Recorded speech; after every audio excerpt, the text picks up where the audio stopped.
मडगावचो एकलो लिकरवालो हायकोर्टान गेला. ताचे बार सुप्रीम कोर्टाच्या ऑर्डरीक लागून बंद करचें पडला.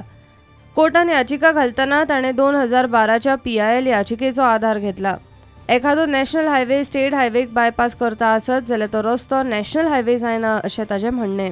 नॅशनल हायवेच्या एक्झिक्युटिव्ह इंजिनियरान दिल्ले लेखी उतर मानून हायकोर्टान 2012तले याचिकेचो निकाल लायिल्लो.